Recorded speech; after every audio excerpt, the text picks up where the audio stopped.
Hi, my name is June and I'm a psychologist practicing in Melbourne, Australia.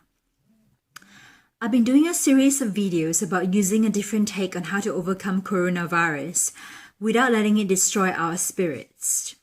In this video, I'll be addressing the question, how do you cope with suffering and unemployment? Yes, suffering is hard, especially when we've got no money, when we do not know what food to put on the table. In a developed country like Australia, we are lucky that there are many volunteer organizations and charities, and the government itself is pumping financial support to make sure that it can reach us. For those of us who are out of food and basic supplies, we can look to charity organizations like St. Vincent de Paul and the Food Bank Australia. In matters of unemployment, loss of income, bankruptcy, inability to pay bills and other financial difficulties, there have already been measures set up by the government to support its people with these. The lack of clarity is something that the government works and convenes on a daily basis to clarify such measures. It is clear to us as a nation that the Australian government is aware that it cannot leave us in the dry.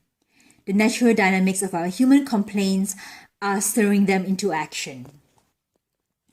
So now the matter is to buy time, stay well, not worry too much over things we can't immediately have control of, and just make the best of what we currently can and have, which comes down to my re-emphasis of the word patience for the coming support and being grateful that we are still alive to see another day. Just on Wednesday, the 8th of April, recently, the Australian government has announced the JobKeeper payment as an economic response to the coronavirus.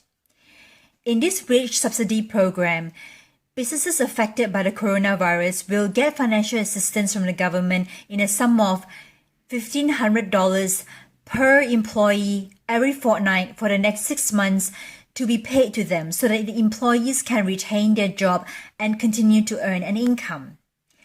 The plan is to enable businesses to keep people in their jobs and to restart when the crisis is over. As mentioned, the government has heard us.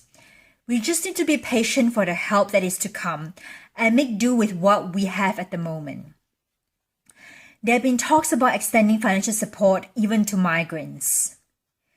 How about those of us who are in countries like India or developing countries who do not have financial resources to help its people? Well, we then turn to each other. It doesn't mean that all because you turn to each other, it will mean that all our problems be finally resolved and we will never go hungry again. In the times that we have seen now, community spirit is growing. People are helping each other. From companies donating masks and ventilators to neighbors helping each other, younger individuals offering to buy groceries for the elderly, this is so beautiful to see. And this is what would sustain us. This is what would keep us going. And it doesn't mean that all because these random acts of kindness and goodwill is happening that the coronavirus will go away. But it digs deep into our human compassion for the sufferings of another. There will be those who are desperate and in desperation resort to acts of theft or selfishly motivated actions. Here's where I point out, you cannot afford to be selfish in these times.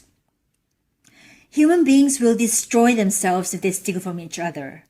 Violence begets more violence. Selfishness is a toxic culture that breeds more selfishness. However, in a single act of compassion, it can cause a ripple effect of benevolence, of goodwill for others.